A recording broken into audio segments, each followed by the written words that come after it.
Bonjour à tous et bienvenue dans ce tutoriel d'apprentissage à la programmation en Python. Dans cette capsule, nous allons voir comment répéter une instruction plusieurs fois en Python, et ce, via la boucle for. Premièrement, ne faites pas attention à ces deux premières lignes, qui ne servent qu'à embellir mon code en lui donnant des couleurs. Premier exemple, nous allons chercher à afficher un texte plusieurs fois de suite. Par exemple, afficher le texte « J'apprends le Python » 15 fois. Pour cela, on va avoir besoin de deux variables. Une première variable texte, qui est une chaîne de caractères et qui contient le texte à afficher. Une seconde variable, nombre de lignes, qui est un entier et qui va nous indiquer le nombre de lignes à afficher. On va donc afficher notre texte grâce à un print et on va vouloir répéter cet affichage plusieurs fois. On va utiliser une boucle for loop in range, et c'est entre les parenthèses du range que nous allons mettre le nombre de répétitions à effectuer.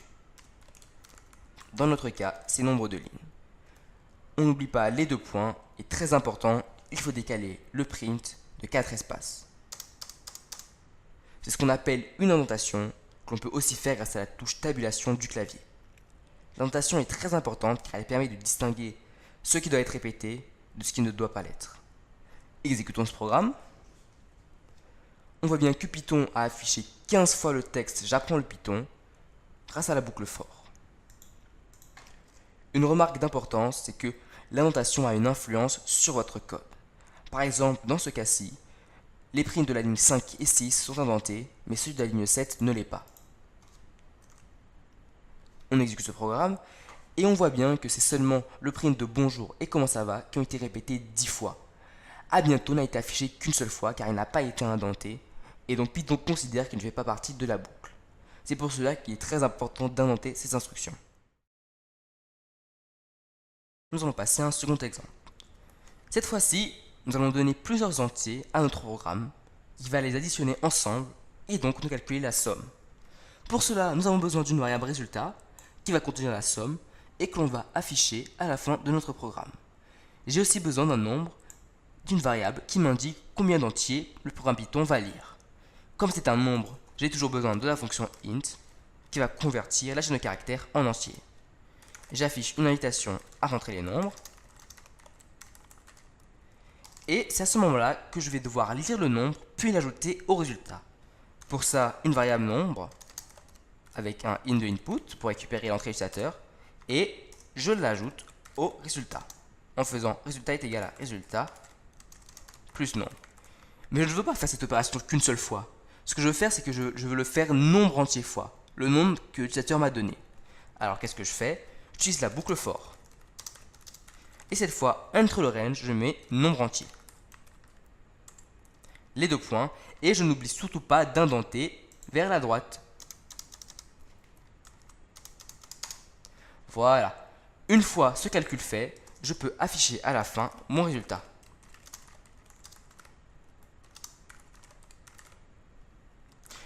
J'exécute ce programme.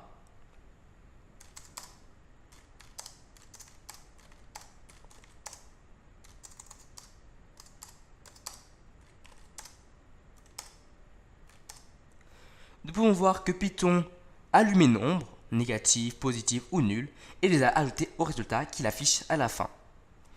10 fois, il allume mon nombre, et 10 fois, il l'a ajouté au résultat. Passons à un troisième exemple. Cette fois-ci, il s'agit d'afficher tous les nombres entre un nombre de départ et un nombre de fin. Concrètement, si je rentre 4 et 20, mon programme va afficher tous les nombres 4, 5, 6, 7 jusqu'à 20. Petite utilité, le nombre de fin n'est pas inclus dans l'intervalle. Pour faire ce programme, j'ai deux variables, nombre de départ et nombre de fin, que je lis de l'utilisateur grâce à des int de input.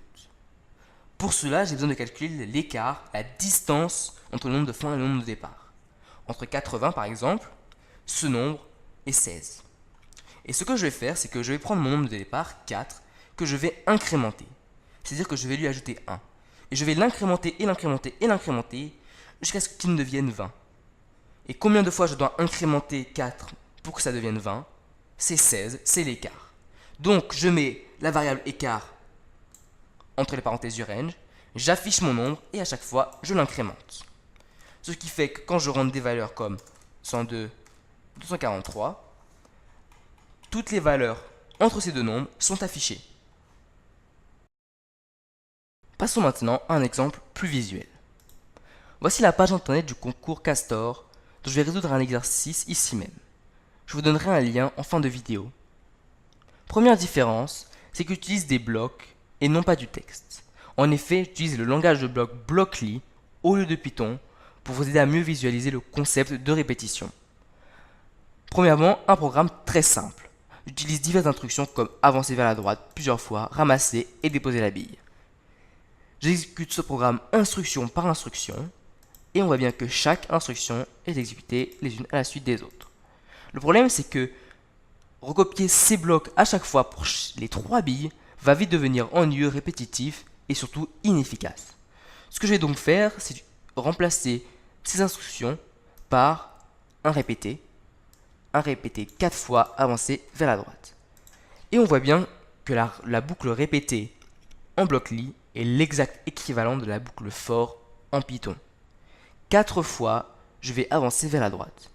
Je vais ensuite ramasser et déposer la bille. J'exécute ce programme pas à pas.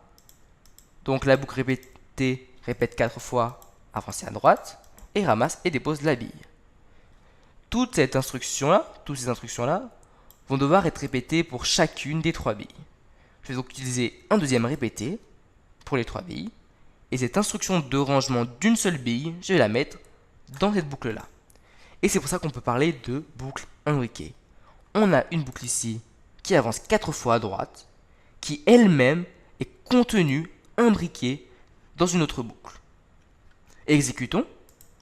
Première répétition de la première boucle. J'avance 4 fois.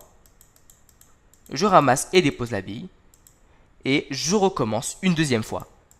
J'avance de 4, je ramasse et dépose. Une troisième et dernière fois, j'avance de 4 pas vers la droite, je ramasse la bille et je la dépose. Et maintenant, j'ai réussi à ranger toutes les billes. Ce qu'il faut retenir, c'est que les boucles peuvent s'imbriquer 2, 3, 4, 5 fois. Et que ce concept d'imbrication se traduit en Python par de l'indentation.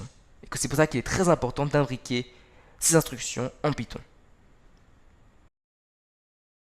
Revenons maintenant sur Python pour un quatrième et dernier exemple. Nous allons cette fois chercher à calculer la moyenne de plusieurs notes.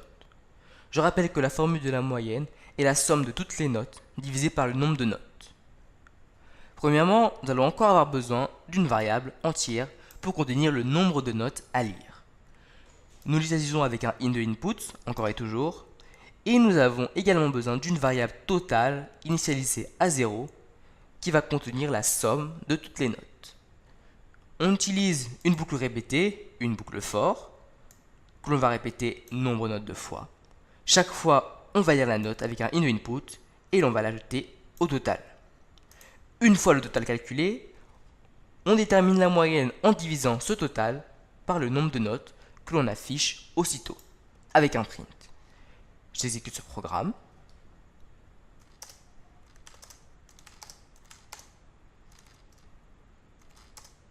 On voit bien que Python a bien calculé ma moyenne, il a lu mes 5 notes et à chaque fois les a ajoutées au total, puis a calculé la moyenne en divisant ce total par le nombre de notes. Le plus souvent dans une année scolaire, il y a 3 trimestres. Donc ce que l'on va chercher à faire, c'est de répéter toutes ces instructions-là de calcul de moyenne 3 fois, une fois pour chaque trimestre. On utilise donc, comme dans l'exemple pour les robots, une boucle. On marque 3. Les 2 points, et l'on ne va pas oublier d'imbriquer, d'indenter ces instructions de 4 espaces vers la droite. On voit qu'ici aussi, on a une boucle qui est imbriquée dans une autre boucle. On exécute ce programme qui va calculer la moyenne pour chaque trimestre. Premier trimestre, première moyenne 12,8. Deuxième trimestre, troisième trimestre,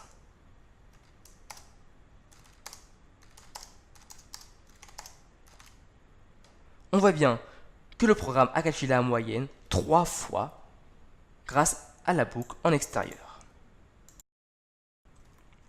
Cette Cette vidéo touche à sa fin et pour finir, quelques liens vers des ressources informatiques. Premièrement, deux sites, FranciWi et Prologin, qui proposent tous les deux des problèmes d'algorithmique complexes et sont tous les deux des plateformes recommandées au collège, au lycée, mais également dans l'enseignement supérieur. Ensuite, le Castor, qui est une plateforme d'entraînement et de passation du concours Castor et à l'UREA Niger, du CO2 jusqu'en terminale. algobotsniger.wordpress.com qui diffuse l'apprentissage du codage informatique dans la zone Niger. Et du Python pour vous aider à coder vous-même chez vous et à exécuter vos tests comme je le fais en vidéo. Parcours algorea.org et studio.code qui vous apprendra à coder en bloc et en Python et ce dès le plus jeune âge. Arretech.fr, association du Rhône créée par les enseignants du collège et de lycée.